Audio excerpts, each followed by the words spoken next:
What's going on, everybody? It's your boy Steve, aka Coach, and this is the 5. These are the teams who I think are the 5 best in college football as of right now. So we'll get right into it. Number 5, Texas A&M.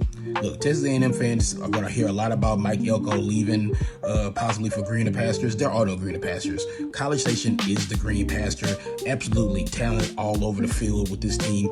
Colin Klein seems to be letting the offense kind of expand a little bit more. And when you have the receivers and the running backs that you have with that team, you can't help but let things, expand a little bit. So I feel like Colin Klein, offensive coordinator, is trusting Reed a little bit more, letting him kind of throw the ball down the field a little bit more. And you can see it. Like the Aggie defense probably had their best showing against a really good Florida team.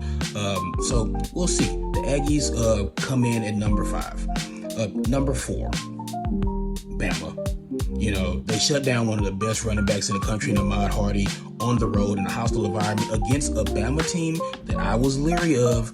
I said, hey, Mizzou always does this, but you know what? Mizzou showed me something. Mizzou is a good team, and they played well enough to win that game, but Bama just played a little bit tougher, a little bit harder, and that was a good win on the road for an Alabama team that, like I continue to say, continues to improve every week. Number 3, Miami. They were my number 1 last week. They didn't play, so they bumped down a little bit. I said Miami had the best win of a team this season until Saturday. My number 2 team, I think, now has the best win of the year. So, look, Miami, they're great. Nothing's changed with Miami. Nothing changed how I feel about Miami. They have a game against a Louisville team who will be having upset on their mind as they head down to South Florida. A Louisville team who can go. Miller Moss, he's a little bit crazy with the ball sometimes, but Louisville can give Miami a game. And if Miami doesn't watch out, they can find themselves in a little bit of trouble on Friday night down in Miami. So this is a game where I'm interested to see how the Canes, with a week off, come into this game on a Friday night. Number 2, the team who I think has now the best win of the year, the Indiana Hoosiers. Kirk Cignetti is a boss. The Mendoza kid could have folded after that really, really bad pick 6, but instead he clutched up and came back, led his team to victory. Oregon, they fell out of the 5 because of this. Indiana into the 5 because of this.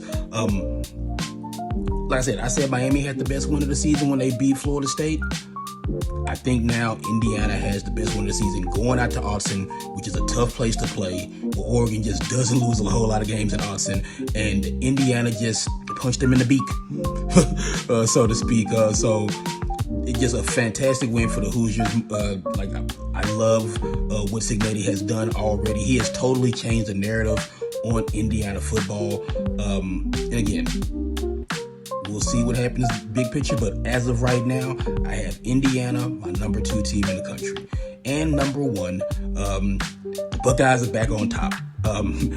Look, after a week away from the top, they're back. They forced 3 turnovers, which turned into 3 touchdowns. That defense that I've just been singing the praises of all season continues to produce, continues to dominate. Luke Altmaier, who had been a lot of people's a dark horse Heisman candidate, he looked very uncomfortable in the first half. He put up some kind of empty stats, some empty numbers in the second half to make his finishing line look a lot better than it did. But Ohio State totally dominated that first half, as they have totally dominated all year. So the Buckeyes back on top. Number 1, the offense is not a well-oiled machine yet. They actually left some points on the board Saturday, and that should have everyone in the Big Ten